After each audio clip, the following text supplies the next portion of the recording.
Today we have Richard Brubaker, so now I'm just going to give a brief introduction about him. Currently, as a managing director of collective responsibility and a visiting professor of sustainability in China, Europe International Business School, which is called SIP, and which he focused on building platforms that promote long-term organizational capacity to address the economic, environmental, and social entrepreneurship. So, Richard, thank you so much for joining us. Really appreciate it.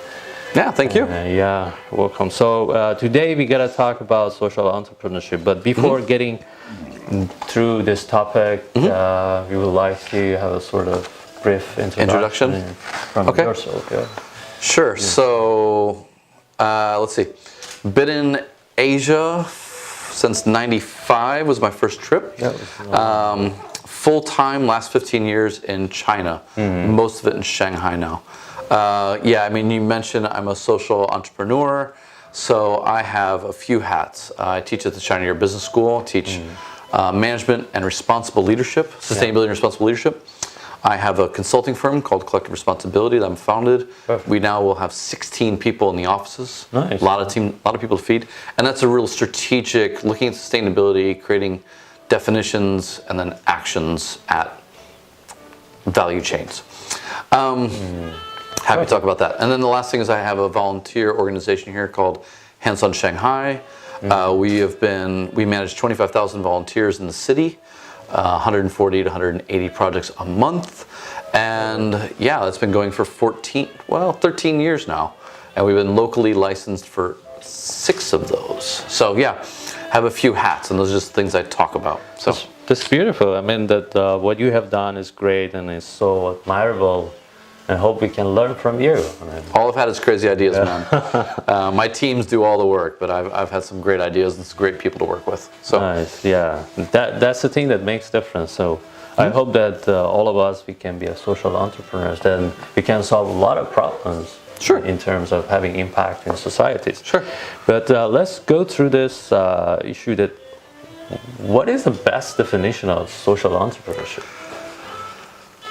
That's a really big question, and it's one that's very divisive. So many definitions. Look, let's just. Yeah. I mean, the standard definition is something that along the lines of you're a profit-making entity that solves a social challenge. I think it's a very Western definition. I think it's one that's very ideological at times, and I think it's also very divisive. After spending most of my adult career living in developing nations, surrounded by, I mean, it could be poverty, environmental challenges, or economic development, like economic challenges, I'll call it for lack of a better term.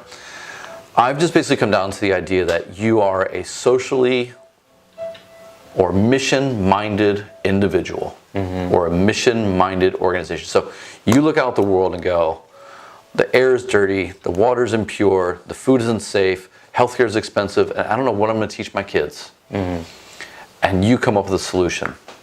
I don't care, personally, my personal definition has zero relevance to profit or non-profit legal status, or whether or not you even drive a Ferrari, because you've scaled up your idea to the point where you've solved so many human problems that you made a little bit of money for yourself. I don't mind that personally, but I know that I am basically grading against the grain on that one. Yeah.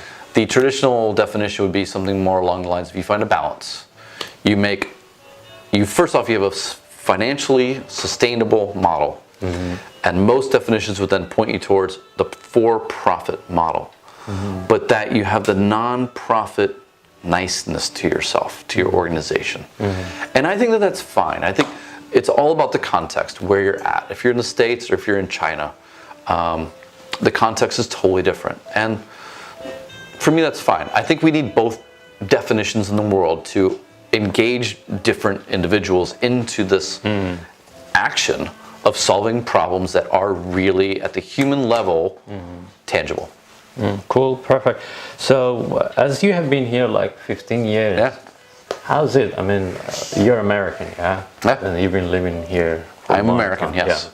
And What is the difference between being a social entrepreneur there and here, and how social entrepreneurs are here? What is the number of people as well, or number of company as a social enterprise? So to answer your first question, I have no idea. For two reasons. I don't know the difference between America and China, honestly, at this level. One, I never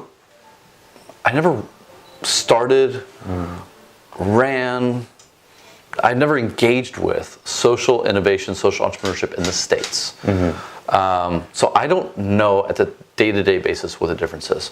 I know that philosophically, when I talk to my peers in the US, we tend to speak differently. And I don't mean that to be a difference that is a positive or a negative. Our context is so different.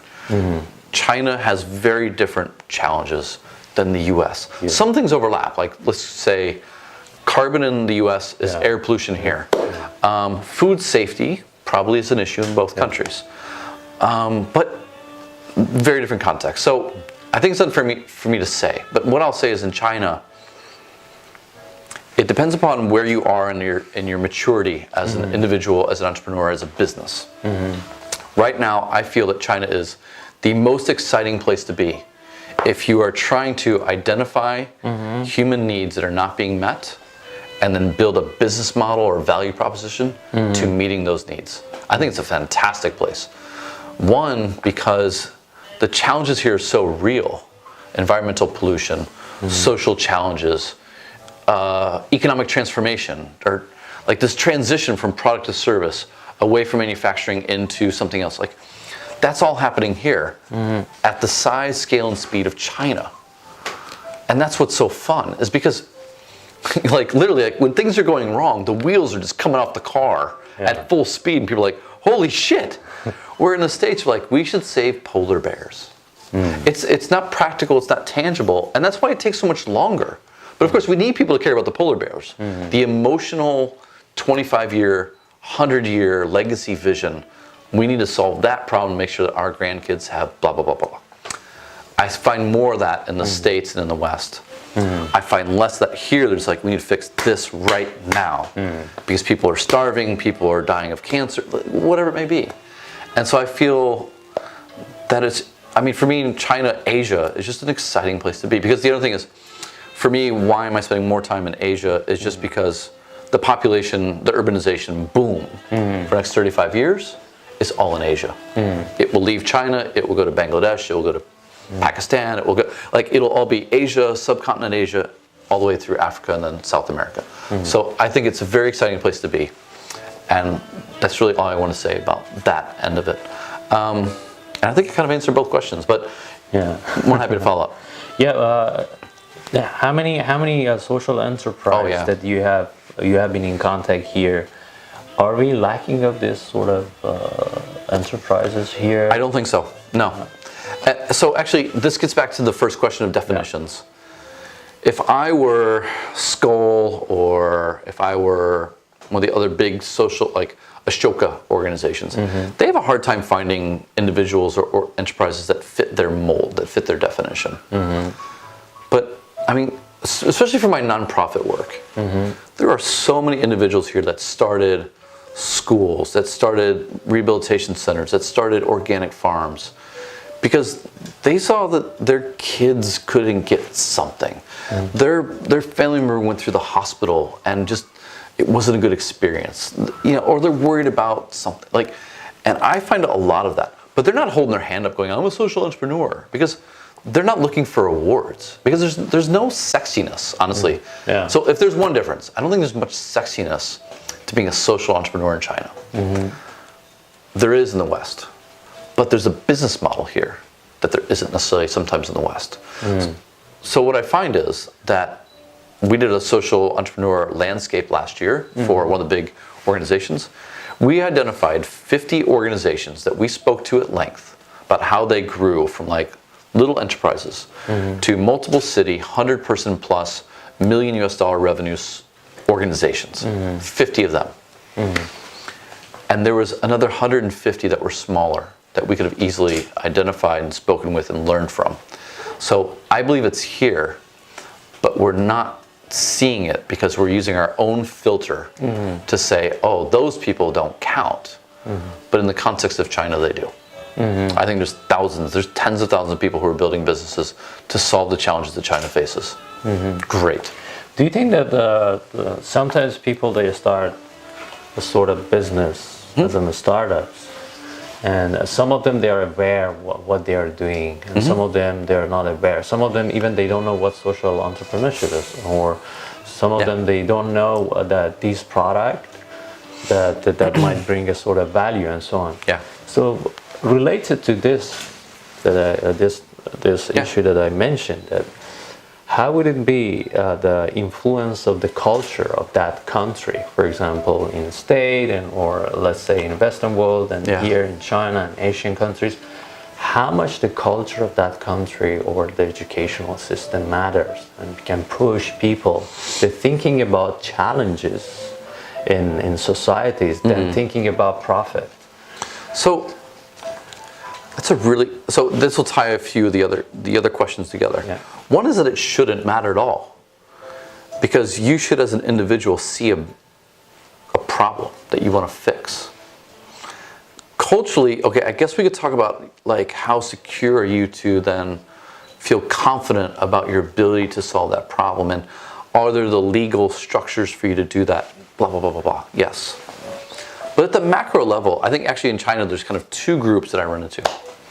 The first group is a group that's like, I'm a social entrepreneur and this is the polar bear that I'm trying to save. They have no business model. They're just trying to say they're a social entrepreneur because that's how they want to gain attention. Yeah. And then there's another group that I really subscribe to, that I spend every day trying to figure out how to support them. They don't tell anyone who they are. They're just fixing problems. When I started Hands-On, it was it was stupidity and naivety in a way that I even started the organization. I had volunteered in San Francisco when I lived there for a group called Hands-On San Francisco. When I moved to Shanghai, I was tired of the only thing in my life being work and play. And by play, I really mean drink, right? Because that's all there was 15 years ago. Yeah. That was what social activities were. I wanted to get back to community. I went online and I tried to find opportunities. There were none. And I spoke Chinese at the time, so I could even like go into Baidu and type into Chinese, volunteer. Like, there were no opportunities because they wanted to do a long-term thing. Yeah. So I said, I'm just gonna like get some friends together and we're just gonna go and volunteer at the orphanage or volunteer somewhere.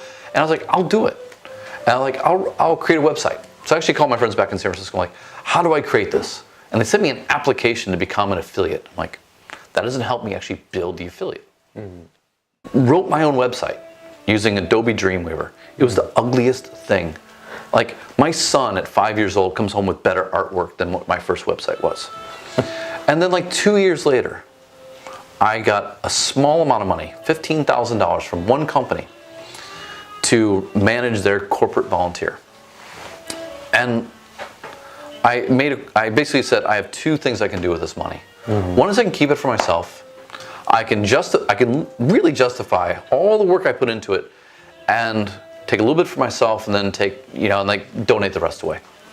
Or I can hire someone that can then take who can take the pressure off me to run this organization.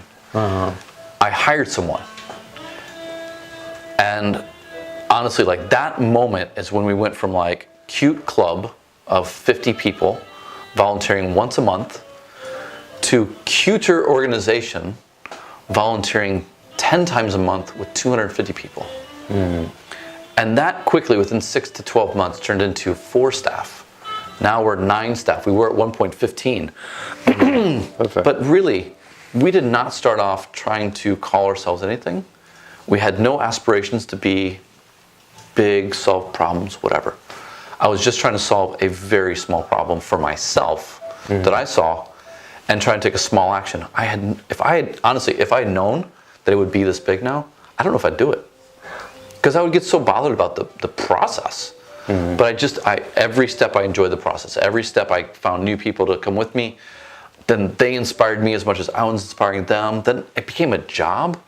So that I kind of stepped back, I empowered it. And I never would have done that if I'd known like, okay, your goal in 10 years is X. Yeah. Right? Okay, let's say that entrepreneurship, because we are just focusing on entrepreneurs, yeah? Yeah. Then we have entrepreneurship concept and beside of that social entrepreneurship concept, and the difference between them. Because when you talk about entrepreneurship, you're talking about sort of idea that you make it as a product in the market and you sell it, and you bring a sort of value, and you're gonna have profit out of it, yeah? Yeah. And you have to just satisfy your investors that you made a profit. Doesn't matter if it have a good impact on society or not, whatever. Yes. Right. So this is entrepreneurship, that it comes from the idea. So, and imagine that if we have people that thinking that they have to go for solving problems, not just making profit. If they have to go in that way, so what would it be that if they could do some voluntary works? For example, now we have a sort of platform. It's called Uzi Uzi, yeah? Yep. Uzi Uzi actually is made based on voluntary work. Well, frankly speaking, the voluntary works here only are being done for, you know, some students in universities. They just want to go and way help. back here. Are you a volunteer, Way? Yeah, they just want to go and help some companies. They just want to learn and so on. Sure. You know, the intention behind of that is important. Either if I want to go and help people, I mean, it shouldn't be in that way that something disaster has to happen. Then we get volunteer and to go for it. Why not just we look for a sort of problem, see what kind of problems we have in society, or people they need help and so on. I'm gonna go through as a social entrepreneur. It's not gonna start from solving a really big problem, as you mentioned that you started little by little, and it has to be that we have to learn to be volunteer of doing something, helping others. It can be there can be an animal, there can be a dog, or there can be a cat that they're sick and you can't help that. They can, they come out from that. I know where you're going with this, and I'm going to be honest. I struggle with how to answer this question, because when I first started off, not even when I first started off, let's just call it the middle phase. When social innovation entrepreneurship was kind of becoming big, and I was like, we need to promote this. I was definitely where you were at in that mindset. Now I'm like, you know what? Elon Musk, Steve Jobs, Jeff Bezos, they never cared about profit. They cared about solving a problem. That is beautiful. Now, on some level, the problem that like a Steve Jobs is trying to fix, you could say he's not trying to solve a social problem. You could say the same thing about Bill Gates. But I would really like to see a survey. I would like to see a study done, like Jack Ma and these guys. When they unleashed that economy, how many people they lifted out of poverty? Now, they didn't mean to, right? And I'm not gonna say they meant it for profit. I'm not gonna say they thought about their investors in that direct sense. I don't know, because I'm not in their heads and I'm not in their boardroom. But I also think that, if you're in Spain, if you're in Iran, if you are anywhere in the world right now where your unemployment rate is more than 20%, if you just create jobs, how can you say you're not a social entrepreneur? How can someone say that you're not a social entrepreneur? I pay taxes, I pay for my schools, for this, that, and the other. And I'm employing 3,000 people that were otherwise unemployed. Now, you mentioned having volunteers come in and work for you. Even though I run a large volunteer organization, I've never let volunteers come work for me. Not because I don't believe in that. I think it's totally fine. If a student wants to come and work for you for free, if they're not being paid, there should be another value to them. It's their CV. I have a great intern who's returning to me full-time this year. She wasn't paid very highly then. She's not going to be paid very highly now. But what I'm going to teach her, what I'm going to force her to learn, will put her into a very unique position in her space that she should be able to then capitalize on. And it's a short-term agreement. It's upfront, and I've told her I will make sure that you are in everyone's inbox so that you can get that job. Because I have a brand that I know some people are attracted to, and when they hear mine or they see an email from me, so if I can help her find a job that takes her from, she graduated from a good school in the States, she would have made $40,000. If I can put her into the $60,000 bracket because she did 6 months of work for me, then there's a value proposition to her that paying her didn't make sense for. Because I could just pay her and be like, I'm not going to help you. and then she had to go find her $42,000 job. But I think at the end of the day, like, if you're creating value for society, if you're in a place like Detroit creating jobs, if you are in a place like Shanghai and bringing organic food, if you are in, like Bangladesh and you're bringing clean water, like, it doesn't matter how much money you make off of that, as long as you are what you're selling to society is benefit that they could not get anywhere else, and where they're willing participants, and where there's real value, like your primary concern is solving their human problems. Yeah.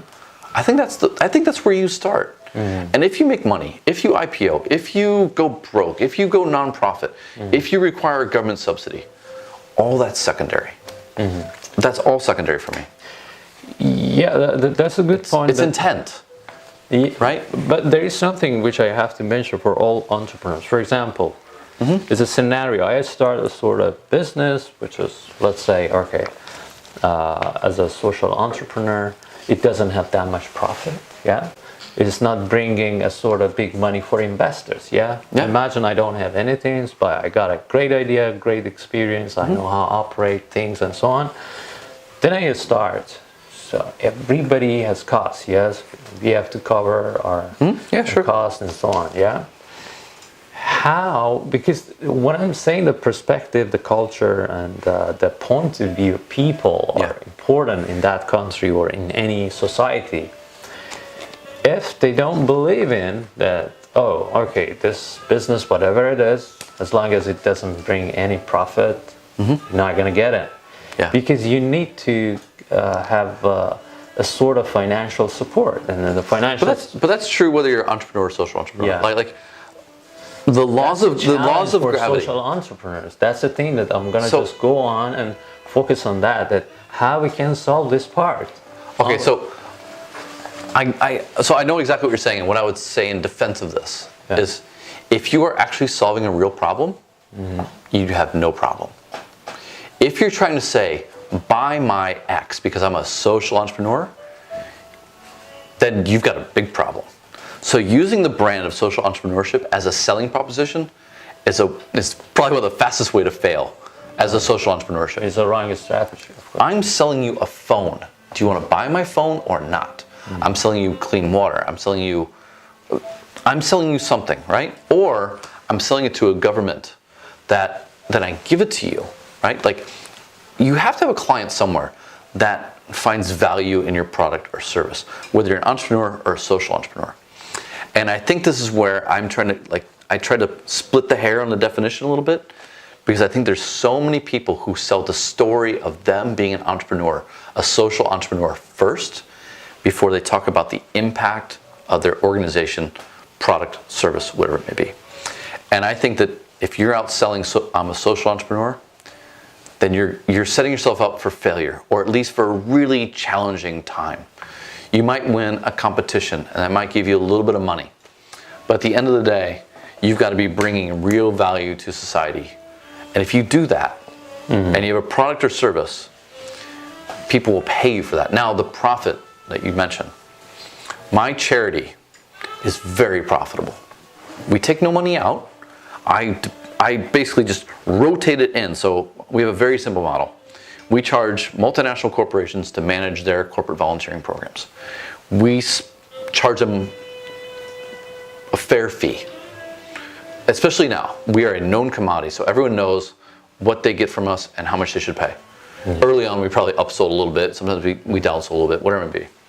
We take all that profit, which can range depending on the project, and then I deploy it against building student and individual programs. So I've actually done zero fundraising publicly as a charity in 12 to 13 years of operation, because we found a business model. We're actually one of the original social entrepreneurs, but I'm still not comfortable with selling ourselves as social benefit first, as a brand. We have to actually show and measure. And we show and measure all the time, every project. You believe that people have to call you before you call that you're a social enterprise. This is one way. In another way, and you have to solve the problem which people they see. Yeah, I mean, from entrepreneurial perspective, yeah, the fundraising is important for them because it keeps their business to be alive and go on and go on. But it shouldn't be. It shouldn't be. Like, you should have a product or service that just sells. And that's why you shouldn't need fundraising. Actually, this is my conversation outside, was that I've never done marketing for either of my organizations. I just talk about what we do. And then people word of mouth come to me. It's always better if someone calls you and says, Rich, I need this. And they're really clear about what they need. And actually that need matches to what you can help them on. It's the worst thing is if you are going through a phone book of 400 people a day and trying to convince people of your value proposition. When it fix their problem, oh man, you're making it. Like, it's working then. It's like being a pizza parlor. I want this and I want it delivered in 30 minutes. It's different than, hey, I want you to buy this. You should buy this. You should buy this. Why? And all you can say is, well, I'm a social entrepreneur. I'm a good person. It's not sustainable. It might work for a year. It might work with your friends, but it won't last for 12 years. Yeah, as we have a community, it's called Crazy Entrepreneurs. So, and it goes for being unreasonable. So being unreasonable and being crazy, does it matter in social entrepreneurship? Because you have to forget some benefits, because you have to sacrifice sometimes your time. Some other opportunities that you might have, but you're still... Yeah, but again, like, tell me, like, people thought that Steve Jobs and Jeff Bezos were crazy. They still think Elon Musk is crazy, right? Like, I definitely think as an entrepreneur, you have a bit of... You see the world differently. And some people call you crazy for that. And then you have to have the confidence to back that up, right? And you have to have the team. You have to have real clarity around your craziness. That, in a way, is like, no, the world is in the wrong place. I'm going to be here, and when it comes to here, magic, right? And I don't really care, like, social media innovators. No. Okay. Actually, we have to mention this because sometimes I just talked to some people. When we are talking about social entrepreneurship, they think that social media, social media or anything it is related to social. So I think that social media and technology are a huge part. Like, if I spend more of my time studying anything right now, it's how will we leverage technology and social media to solve problems, to create awareness, to engage people. And I spend a lot of my time doing stuff like this on social media so that people can see that they can learn from me, they can see my vision, they can be inspired, they can act on their own. Or if I'm like more promotional about this is my product and this is my platform, to get them to be like, oh yeah, really clear, like I want to help, I want to work together. But social innovation and social innovators and social entrepreneurs, for me, there's really little difference. Like, if you're a social entrepreneur, you're an innovator, right? Or you should be.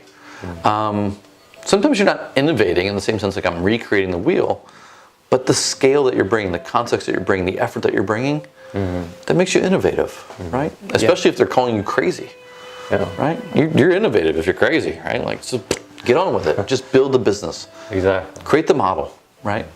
Make it sustainable as an organization. Make sure you have good teams. Make sure you have good product. Make sure you like invest time into a business, just like you would if you owned a burger shop, right? Like, best quality input, best quality output. That's it.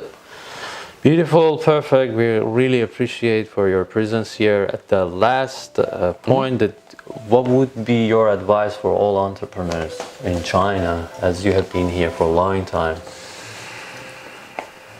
That's a really tough one, because like, am I talking to the people who feel shitty right now? Like, I don't know if I should keep going. Like, look, China's an amazing place to be.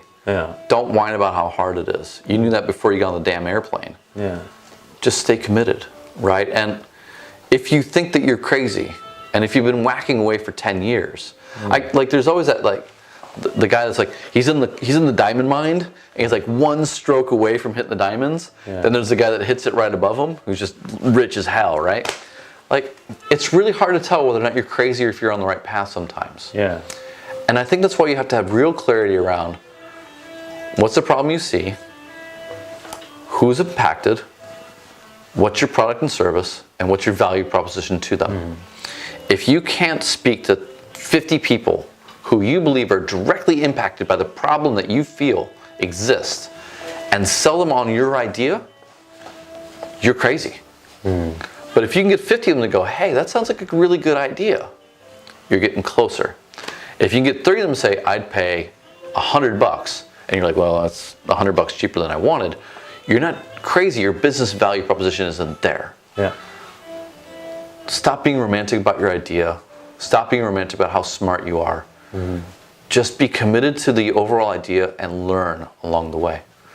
I'm not going to say fail and fail fast. Like, that's all common sense, but you're going to fail. The question is whether or not you blame yourself or you blame someone else. They're not buying my product because they're stupid. No. Like, the market's the market. Yeah. No matter what. It doesn't matter if there's a poor kid who's uneducated or someone who went to Harvard. If you're trying to sell something to either one of them, you have to understand who they are, what the value proposition is, and understand them, like, be really empathetic to them. Like, who are you? Why do you want this? How much would you pay? And then build your business model around that. Really appreciate it, Richard. Thank you so much. Hope to see you in this session again and again and again. We love social entrepreneurs. Seriously. I'm just an entrepreneur, man. Yeah. If you want to call me that, that's fine. That's great. Awesome. No problem. All right. Thank you very much. Yeah. Same. Thank you. Thank you, guys. He's so excited. Look at he's like, it's actually working. Oh my God, electricity. Yeah, exactly. You'd be like, yo, GBC, y'all. GBC, awesome. Real, y'all. Entrepreneur. Who did this? Make a wish, and the dream comes